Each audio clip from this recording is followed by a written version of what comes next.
Hey everybody,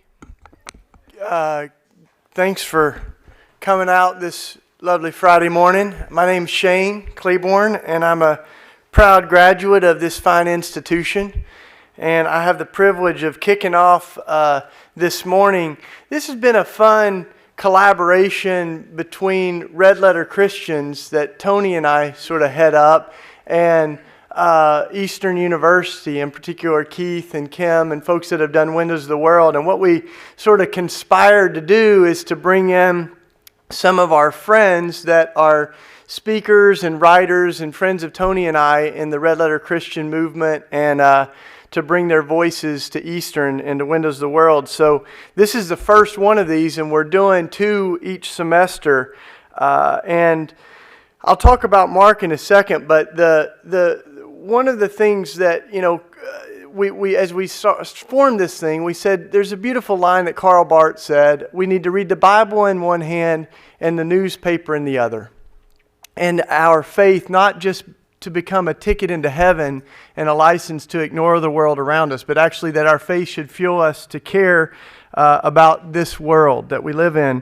And that's why, Windows of the World seems like the perfect place to do that. I also think, you're going to hear some things from Mark and other speakers that we bring in that shake things up a little bit. And for me, as an East Tennessee kid, I grew up in a very narrow world I didn't realize it at the time, but when someone once said that our worldviews are shaped by what we see out the window.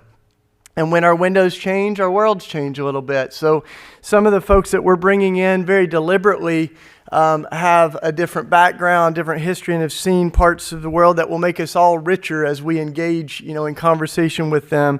And so it's beautiful to have my brother Mark Charles here, who's a dear friend, an incredible native theologian and thinker. And it seems like the right place to start, right? Because the original sin of America is actually what we did to native folks here. And I didn't grow up thinking a lot about that. I thought Christopher Columbus is a hero. And then, as we look closer, we see some of the things he said and did are very troubling. And we've got to be honest about that. And one of the things that Mark does so well is speak truth. And I've heard him say many times, we all want truth and reconciliation, but we can't get to reconciliation until we first tell the truth. So he's going to tell us the truth this morning.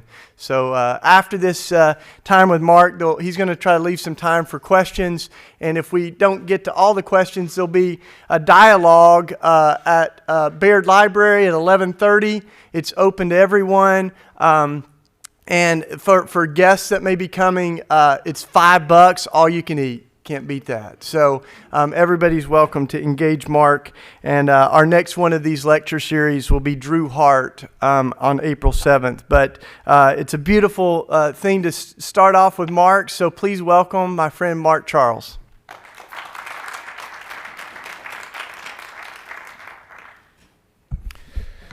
Yat Mark Charles Yinashia. Tsin Bakage Nan Nishle, to Tohiglini Bashichin. In the Navajo culture, when you introduce yourself, you always give your 4 clans. So we are a matrilineal society. Our mothers are the ones our identities come from. So my mother's mother is actually an American of Dutch heritage. So when I introduce myself, I say Tsinbake Dene, which translated means the wooden shoe people. My father's mother, my second clan, is Tohiglini, which is the waters that flow together. My third clan, my mother's father, is also Tsinbake Dene. And my fourth clan, my father's father, is Totachitni, which is the Bitterwater clan, one of the original clans of our Navajo tribe. I want to start this morning into our session first by giving you a warning. In the next hour, I'm going to present some history and some theology and some teaching that is going to anger you, is going to make you feel angry, ashamed, embarrassed. At some point, you're going to want to stand up and throw something. Another point, you may want to walk out. I encourage you not to act on those impulses. Stay in your seat, stay engaged. We're going to get to a better place, but we have to go through some pretty tough history before we get there. Who here has heard of the Lenape tribe? Okay, is anyone here from the Lenape tribe? Okay, so the Lenape were the tribe that were removed, ethnically cleansed, kicked out, pushed out of this area so that the state of Pennsylvania could be founded, so that Philadelphia could be founded, so that even places like Eastern College could be founded. So I like to start just by acknowledging that we are standing on stolen land and to acknowledge the people who were here first, which in this case is the Lenape people.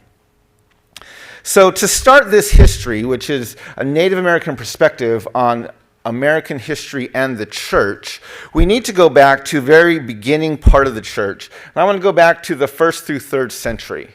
Now, in the 1st through 3rd century, we had the church and we had the empire.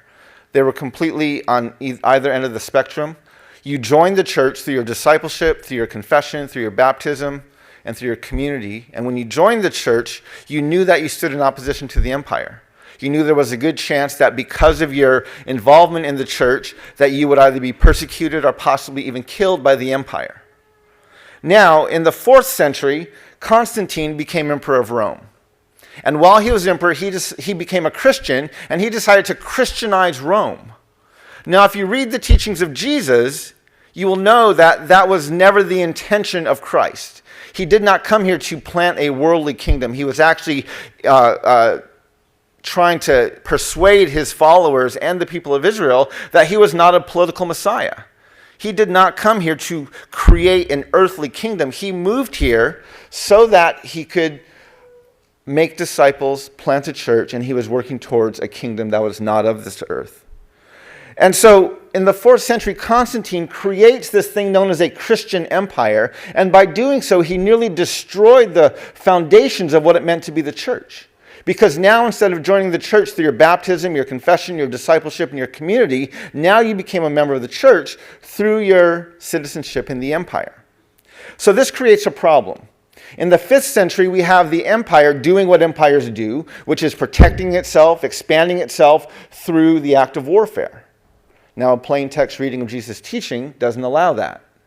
So we need someone like Augustine to come in and do a little bit of theological gymnastics to justify why this Christian empire can be engaging in this worldly act of war.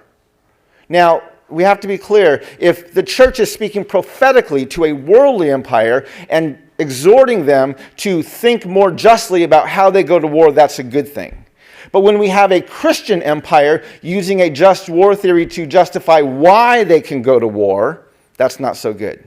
So that's what began happening in the 5th century. Over the next few centuries, the just war theory morphs into what we know as the Crusades. The Crusades are all about expanding the empire as well as protecting Jerusalem.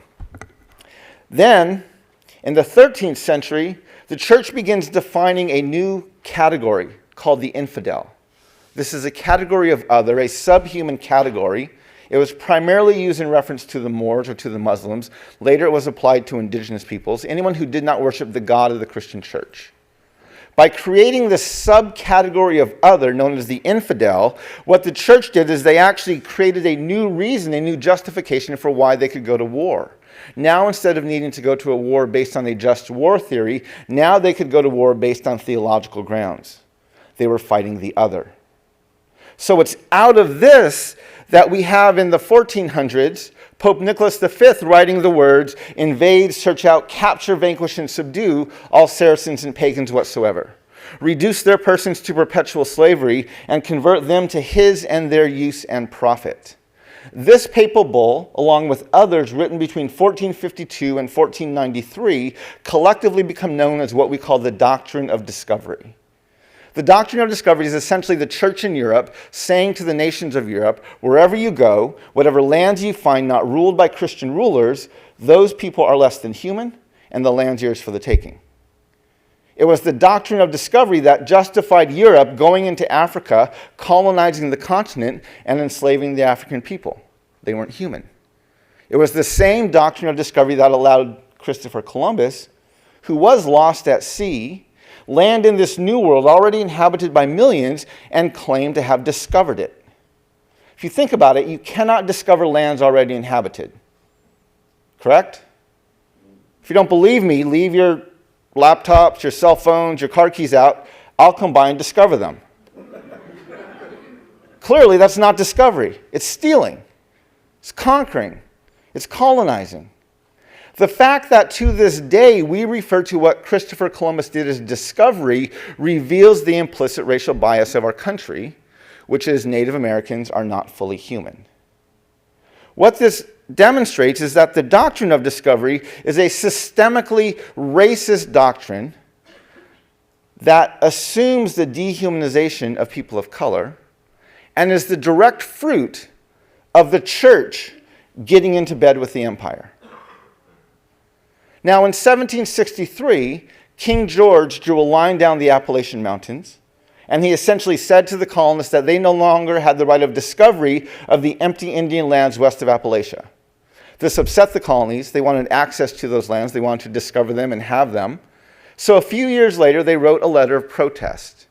In their letter, they accused the king of raising the conditions of new appropriations of land. They went on in their letter to state that he has excited domestic insurrections amongst us and has endeavored to bring on the inhabitants of our frontiers, the merciless Indian savages. They signed their letter on July 4th, 1776. Literally, 30 lines below the statement, all men are created equal, the Declaration of Independence refers to natives as merciless Indian savages, making it very clear the only reason our founding fathers used this inclusive term, all men, is because they had a very narrow definition of who was and who was not human. This, of course, makes the Declaration of Independence a racist document that assumes the dehumanization of Native peoples. Now, a few years later, our founding fathers wrote another document. They started this document with the words, "We the people of the United States," in order to form a more perfect union. This, of course, is the preamble to the Constitution. However, just a few lines later, Article 1, Section 2, the section of the Constitution that defined who is and who is not covered in this Constitution, who is and who is not a part of this union, we have to note that, first of all, it never mentions women. Second, it specifically excludes natives. And third, it counts Africans as 3/5 of a person. So literally, we the people means white landowning men. The purpose of the Constitution as written is to protect the interests of white landowning men. We have to pause and think about that for a moment. We act upset that today women earn 70 cents to the dollar. This shouldn't surprise us. The Constitution's working. We act angry that our prisons are filled with people of color. This shouldn't surprise us. Our Constitution's working. We act outraged that in 2010, the Supreme Court sided with Citizens United and ruled that now corporations have the same rights to political free speech as individuals, opening the door for super PACs and unlimited contributions to political candidates. This should not surprise us. The Constitution is doing exactly what it was designed to do. It is protecting the interests of white landowning men. Now maybe you're thinking, wait, didn't we correct that? Well, we tried. About 100 years later, 1800s, mid to late 1800s, we passed the 13th Amendment. The 13th Amendment was meant to abolish slavery. However, it didn't actually abolish slavery. If we read it, it says, neither slavery nor involuntary servitude, except as a punishment for crime, whereof the party shall have been duly convicted, shall exist within the United States or any place subject to their jurisdiction. So the 13th Amendment doesn't abolish slavery, it redefines it and it codifies it. Slavery is completely legal through our criminal justice system.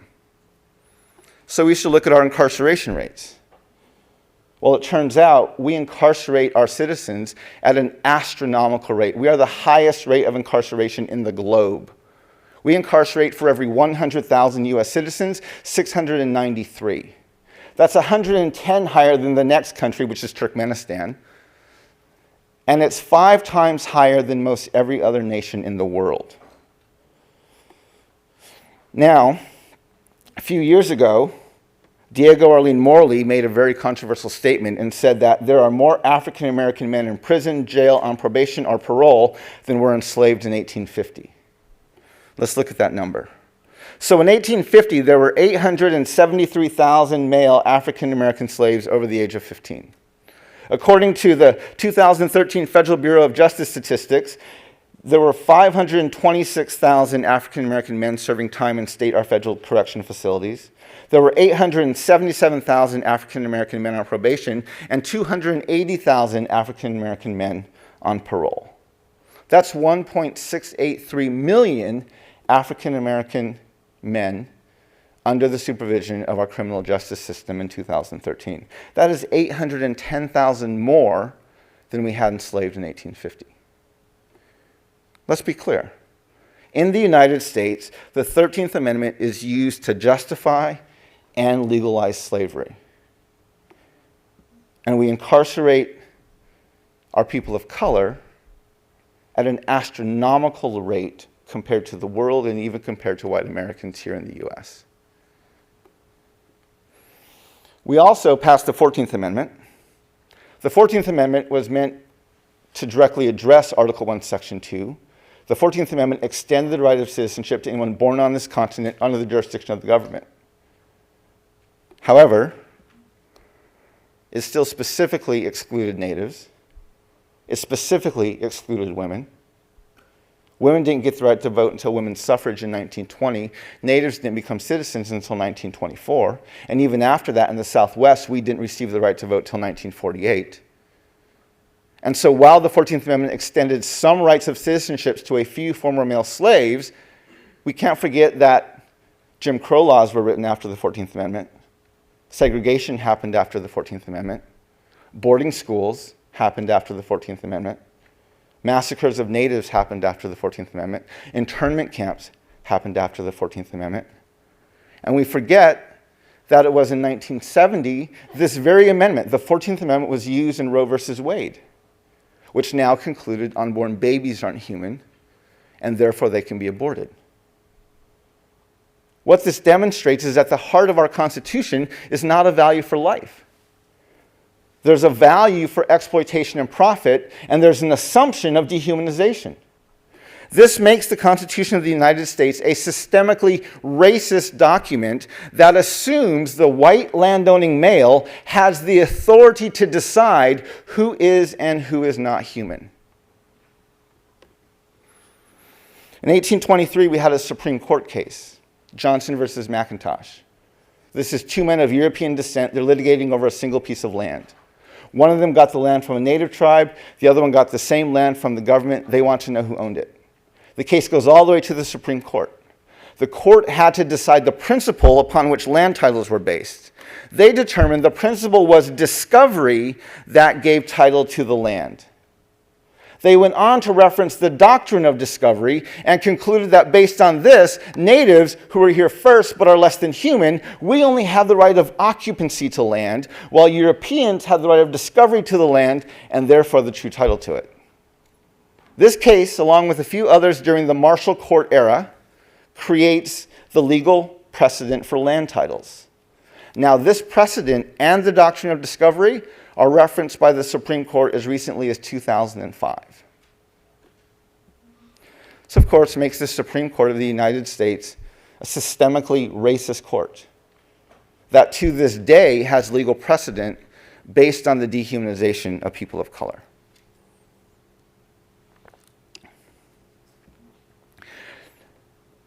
Now, initially, the Protestant church pushed back against the Doctrine of Discovery. This was a Catholic doctrine. They didn't fully buy into it. But in 1630, John Winthrop was in the Boston harbor, and he preached a sermon to the group of colonists he was with here to plant the Boston colony.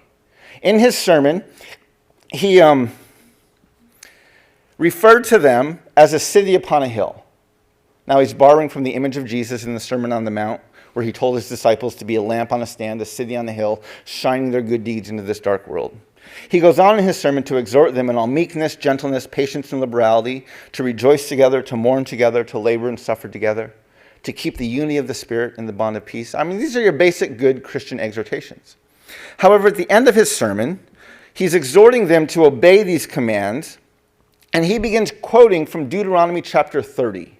Now, Deuteronomy chapter 30 is the point in Scripture where the people of Israel are at the banks of the Jordan River, about ready to cross over and take possession of their promised lands. And God is reiterating the threats and promises of his land covenant with them.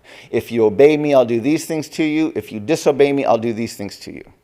So at the end of this passage it says, "But if our hearts shall turn away so that we will not obey and worship other gods, we shall surely perish out of the good land, whether we pass over this river to possess it." Now Deuteronomy 30 says river, but in his sermon, John Winthrop says vast sea.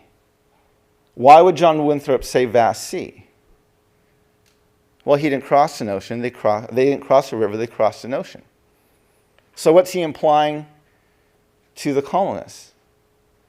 Based on the exhortations of Jesus to be a city on a hill, based on the model of Old Testament Israel, they are standing at the banks of their promised land, about ready to go and take possession of it.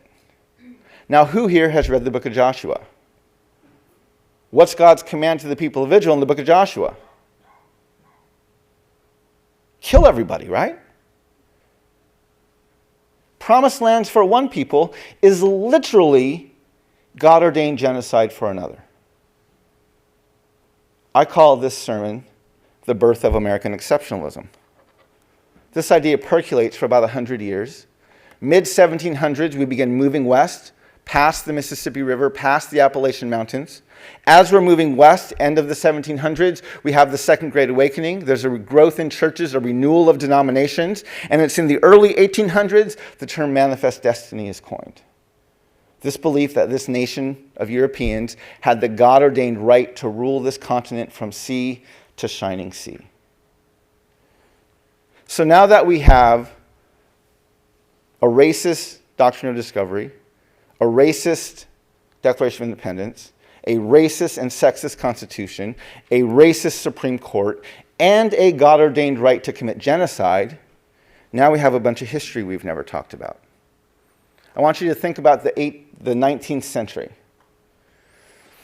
I did some research about a year ago, and I looked back from 1775 to 2016, and I took every year that I found our nation was in a declared state of war, our armed military conflict, and I put that year in blue. I then took every year that we were fighting against Native peoples, and I put those years in red. If you look at the 19th century, we were in almost a constant state of war against Native peoples. The list of wars that I have down below are the battles we fought primarily against Native peoples only in the 19th century. It was during the 19th century that we refer to in our history books as our century of expansion. Well, clearly this wasn't a century of expansion. This was a century of ethnic cleansing and genocide. It was during this century that we passed the Indian Removal Act. This is the act of Congress that gave our military the right by force to remove natives from their lands in the east to empty lands further in the west. This resulted in the Trail of Tears. This resulted in the Long Walk. All told, about a dozen tribes experienced forced relocations because of this act, and tens of thousands of people died as a direct result of this act. In 1862, we had the largest mass execution in the history of our nation with the hanging of the Dakota 38 the day after Christmas. This was ordered by none other than President Abraham Lincoln. In 1864, we had the Sand Creek Massacre. About 150 to 200 Cheyenne and Arapaho men, women, and children were slaughtered by a U.S. Army in a single day. That army was led by a Methodist pastor. And even though the tribes were waving a white flag of surrender and an American flag, he ordered them all killed. It was later reported that their genitalia were being paraded down the streets of Denver. In 1879, we had the Indian boarding schools. This was the act or the law that allowed churches and the government to forcibly take natives from their homes and raise them in military-style boarding schools. The first boarding school was founded right here in the state of Pennsylvania at Carlisle, the Carlisle Indian School. The stated purpose of these schools was to kill the Indian to save the man. Children were taken from their homes. They were punished for speaking their languages. They were punished for practicing their culture. They were forced to dress, eat, act, and behave like Western European Americans. And the stories of abuse, sexual, physical, mental, emotional, would astound you that came out of these schools. The last of these schools didn't close until the 1970s. In 1890, we had one of the more famous massacres. It was the massacre at Wounded Knee. 350 natives were slaughtered in a single day. We teach this a little more frequently in our history classes. What we don't talk about is that the U.S. government gave 20 Congressional Medals of Honor to the U.S. soldiers who participated in this massacre. Every effort to have those medals rescinded has been rebuffed. On December 19, 2009, Congress passed House Resolution 3326. This is the 2010 Department of Defense Appropriations Act. It's a 67-page bill laying out the appropriations for the DoD for 2010. It's a 7-bullet point apology. It mentions no specific tribe, no specific treaty, and no specific injustice. It basically says you had some nice land, our citizens didn't take it very politely, let's just call it all of our land and steward it together. And it ends with a disclaimer stating nothing in here is legally binding. To date, this apology has not been announced, read, or publicized by the White House or by Congress. We don't teach a history of America, we teach a mythology. The mythology of our country is that we're a Christian nation. The mythology of our country is we have a legacy of discovery, that we care about equality, that we have a history of expansion, that we are exceptional, and that if you come here, there is liberty and justice for all. But this mythology goes very, very, very deep. Who here has been to the Lincoln Memorial? Keep your hands up. Who here has been to the museum at the base of the Lincoln Memorial? At the base of the Lincoln Memorial, there's a small museum about half the size of this room. On each wall of this museum are writings, statements, and different things about President Abraham Lincoln. On one wall is his writings about the Union. In the center of that wall, on a plaque about the size of a door, etched in stone, is this quote, "I would save the Union. My paramount object in this struggle is not to save or destroy slavery, it is to save the Union. If I could save the Union without freeing any slave, I would do it. And if I could save it by freeing all the slaves, I would do it. And if I could save it by freeing some and leaving others alone, I would also do that." There's a plaque hanging on the wall of the Lincoln Memorial, etched in stone, that literally states, according to Abraham Lincoln, black lives don't matter.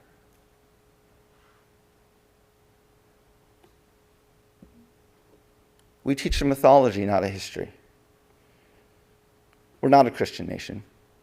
There's no such thing as a Christian nation. And even if there was, do you think we would be it? Instead of discovery, we have a history of dehumanization. The equality we love to tout is only for a select few. Instead of expansion, we have a history of ethnic cleansing. Our exceptionalism is actually a coping mechanism for our genocide. And the liberty and justice we love to talk about is primarily for white landowning men.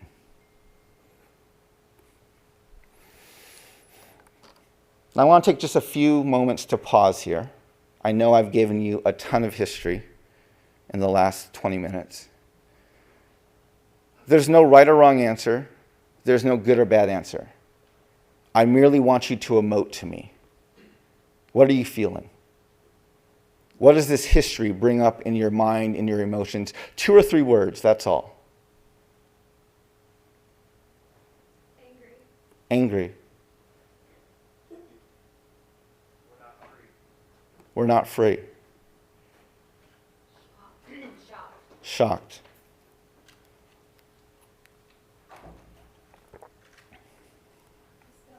Disgust. Yeah. This is a lot of history we don't talk about.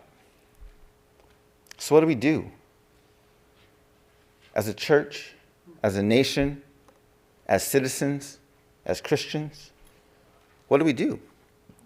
Well, there's an Aboriginal leader, his name is George Erasmus. He says where common memory is lacking, where people don't share in the same past, there can be no real community. If you want to build community, he says, you have to start by creating a common memory. I think this quote gets to the heart of our problem with race here in the United States. We don't have a common memory. We have a dominant culture that remembers a history of discovery, expansion, opportunity, and exceptionalism. And we have communities of color that have the lived experience of stolen lands, broken treaties, slavery, ethnic cleansing, Jim Crow laws, segregation, internment camps, boarding schools, and there's no common memory. This is one of the things we have to work on creating here in this country. Now, several nations around the world have dealt with similar issues, and they've had what are called truth and reconciliation commissions. Large national dialogues about their past, about their history, that find some way to speak the truth and bring some kind of healing so they can move forward as a nation. South Africa had one after the fall of apartheid. Rwanda had one after a bloody civil war.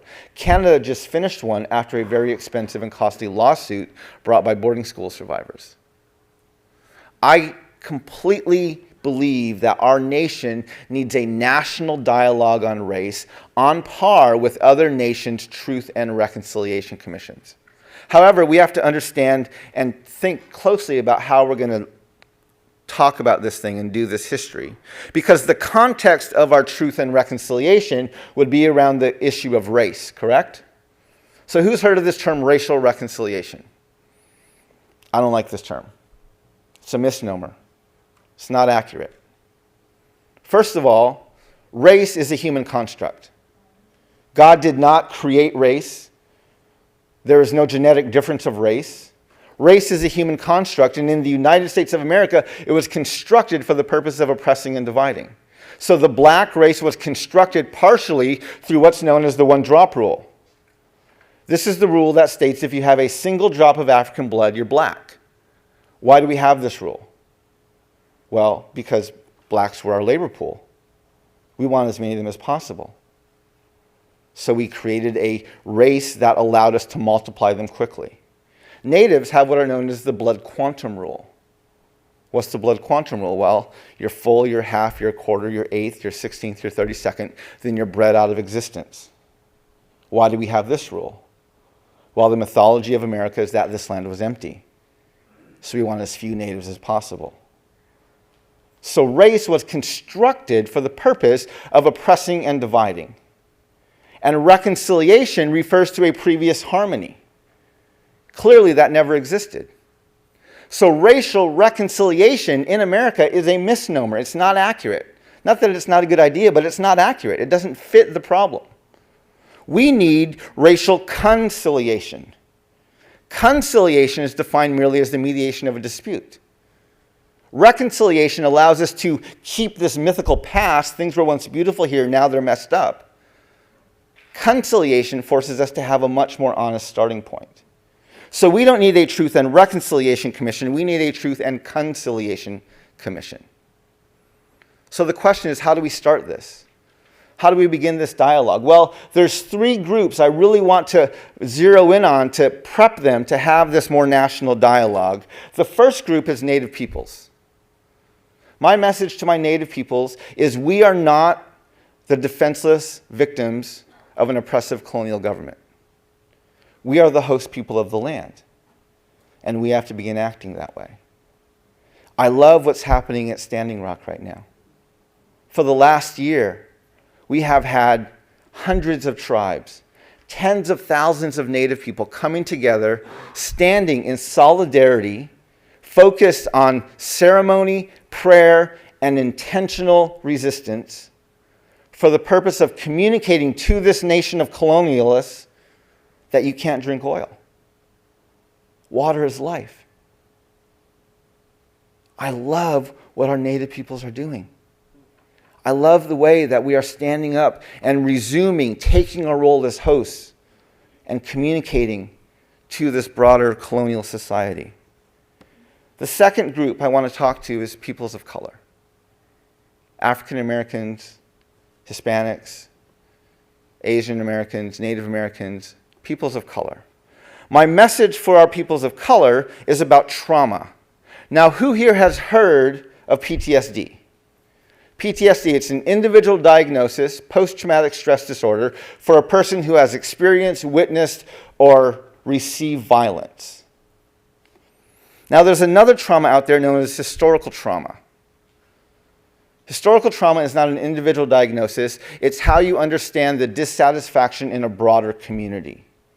It's actually used frequently in reference to Native Americans as well as to African Americans and other communities that have experienced historical oppression. Historical trauma has been demonstrated and actually proven to be passed down generation to generation. So I actually refer to historical trauma as a multi-generational communal manifestation of PTSD. Does that make sense? Okay. Now there's a third trauma I want to talk about, which is PITS, perpetration-induced traumatic stress. PITS is like PTSD in every way, shape, and form, except instead of afflicting the person who received the violence, PITS afflicts the person who caused the violence. It's perpetration-induced traumatic stress. It actually comes out of a fairly comprehensive study of Vietnam vets. It's also based on this quote by Socrates, who says the doer of injustice is more miserable than the sufferer. So I hypothesize that if PTSD has a multi-generational communal manifestation that afflicts people of color, then there must be also a multi-generational communal manifestation of PITS, which is what I understand is the trauma that white America is afflicted by. Because you cannot build a nation on 500 years of dehumanizing injustice without traumatizing yourself. So I understand white America as a community, as another group of traumatized people. Now, one of the first symptoms of trauma is shock and denial. So, when you understand white America as another group of traumatized people, it's easy to see their shock and denial. So, this buried apology, it's not racism, that's trauma. Our Congress is so overwhelmed by what they did, they can't even speak it out loud. We have states like Texas and Oklahoma passing laws you can only teach patriotic history. We have Texas trying to take the word slavery out of their textbooks. This isn't racism, it's trauma. They're so overwhelmed by what they did to become who they are, they can't even teach it anymore. I identify American exceptionalism as a symptom of trauma. American exceptionalism is a coping mechanism for a nation in deep denial of its genocidal past and its current racist reality. Now, to further understand this, we have to understand the both dysfunctional and codependent relationship that white European America has with the nation-state of Israel. So a year ago, about a year and a half ago, Benjamin Netanyahu was in front of our Congress and he was lobbying against the Iran nuclear deal. And he was speaking to a very divided, a very partisan Congress, and he had to get everyone on his side behind him in opposition to this treaty. So at the beginning of his speech, he said to our Congress, because America and Israel, we share a common destiny, the destiny of promised lands. Now, do any of you think the Prime Minister of Israel believes you and I share in the sacred covenant his people have with the God of Abraham? Do you think the Prime Minister of Israel believes that as Americans, we are the new Israel, and we have our own promised land here in the U.S.? Or is he merely a very savvy politician who understands all too well what his audience needs to hear, who understands their coping mechanism for their trauma?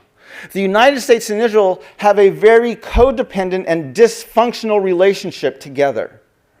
Israel, the United States of America, we need Israel's history of promised lands to justify our history of genocide against Native peoples and African Americans.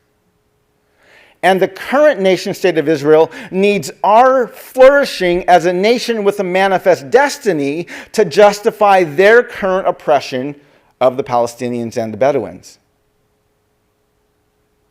We have a very codependent, very dysfunctional relationship with the nation-state of Israel, and it's wrapped up in this notion of promised lands and the way that we cope with our genocide, both in the past and in the present.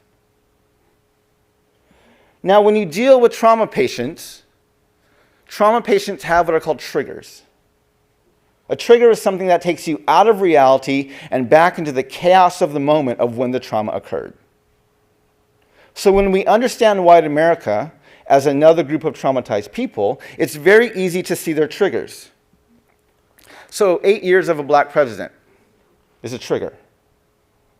Seeing a black man govern from an office that he was supposed to be building freaked out white America. They didn't know what to do with that. Without President Obama in office, we never get Donald Trump. It just doesn't happen. He is a knee-jerk reaction from white America to seeing a black person in the White House. Any sort of national dialogue on gun control is a trigger. White America cannot have this conversation without screaming at each other. ISIS is a trigger. Now, why is ISIS a trigger? Well, they're a group of religious zealots ethnically cleansing a land to set up their own pseudo-religious empire. Who does that sound like? This is why Paris gets bombed and white America makes it all about us. They don't know what to do with that reflection. That so freaks them out. Now, we have to be clear. White America experiences trauma, but they are not victims of trauma. This is perpetration-induced traumatic stress. This is the trauma that comes from being the perpetrator of the violence, not from being a victim of the violence. And when you deal with trauma as a perpetrator as compared to as a victim, you have very different coping mechanisms and things you have to work through. When you deal with someone as a perpetrator, you have to come to grips with the fact of what you did and what you're standing on. And that is a very, very difficult thing to do.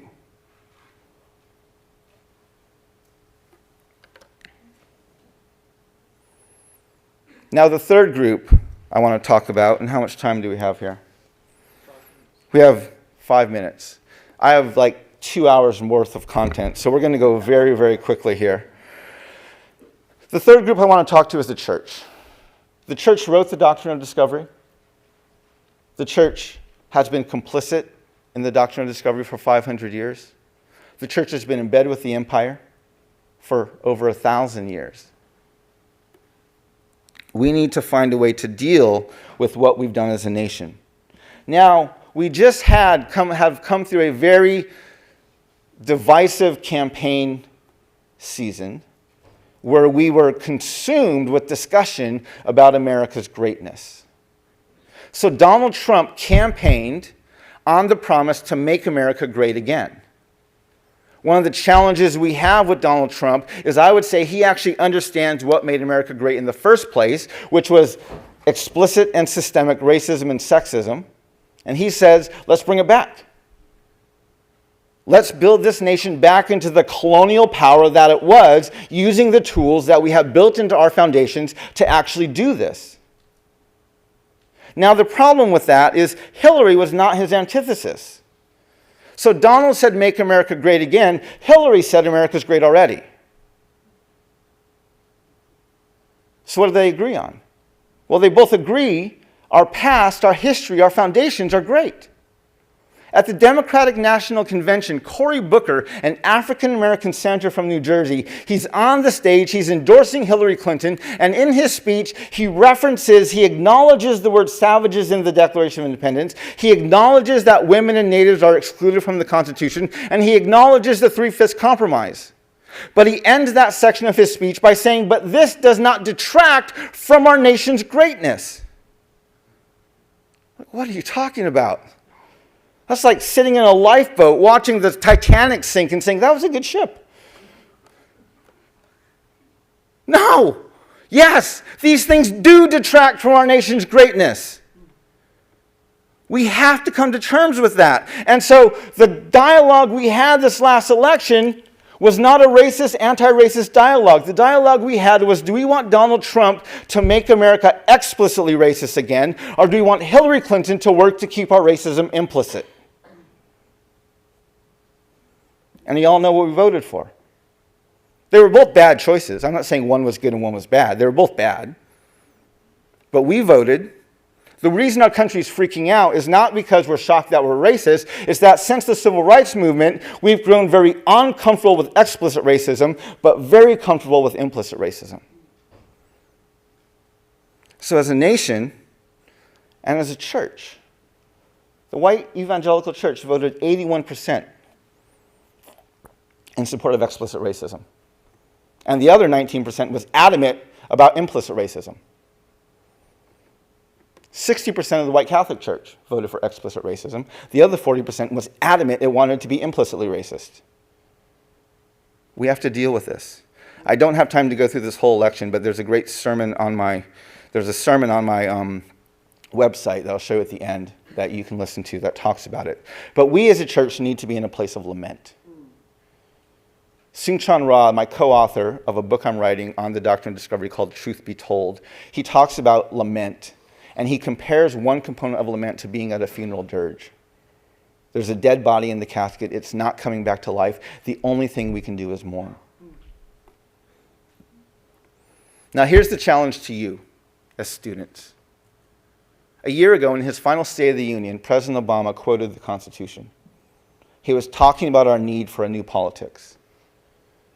And in his speech, he said, "We the people, our Constitution begins with those three simple words. Words we've come to recognize mean all the people." Now I heard that and I thought that sounds beautiful, but I didn't get that memo.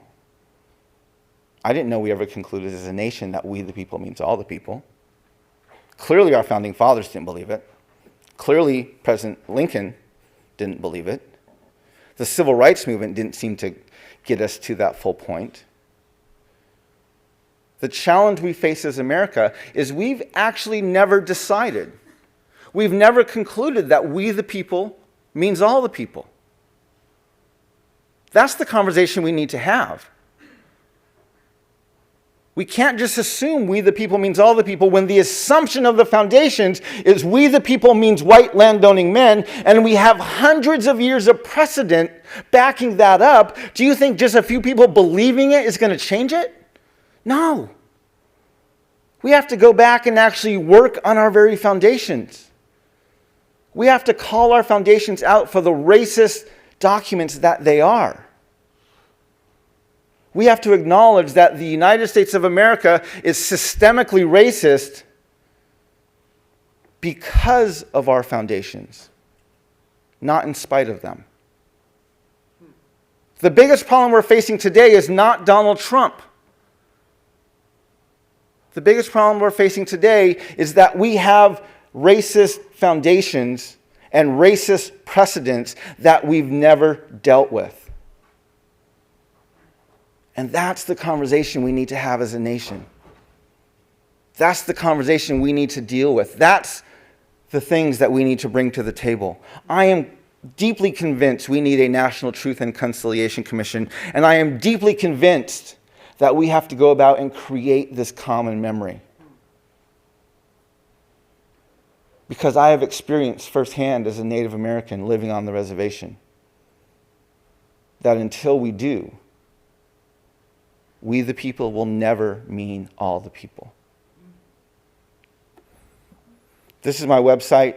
There's some articles I've written on there, some audios, and some videos on there as well. Thank you so much for having me. It's been a pleasure to be with you today.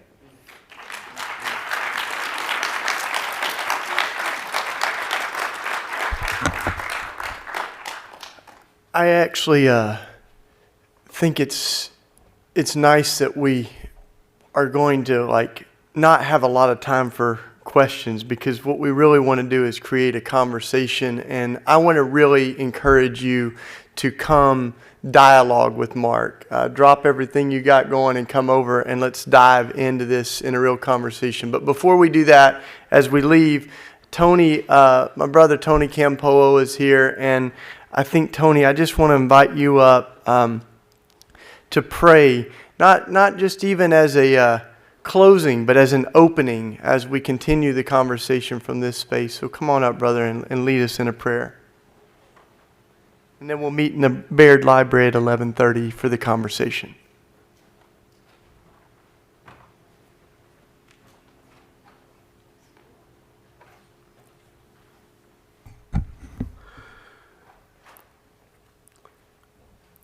Dear Jesus, we seek truth because only truth can make us free. We thank you for the enlightenment of the hour. We pray that these words will not simply be intellectual stimulation, but they will be words that drive us to repentance. May we become a people who do soul searching. Keep us from deluding ourselves from the concepts of superiority that have been programmed into our consciousness. And help us to see that your Spirit is at work in us even now.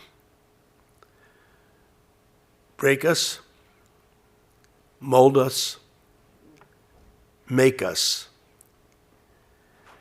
into people who we were meant to be. May Babel be undone. And may the peaceable kingdom that we read about in your word become a historical reality here in our own country. A country we call our own, but really is not our own. And we need to understand that we have been people who have taken from others. May we learn how to give back. In Jesus' name, amen.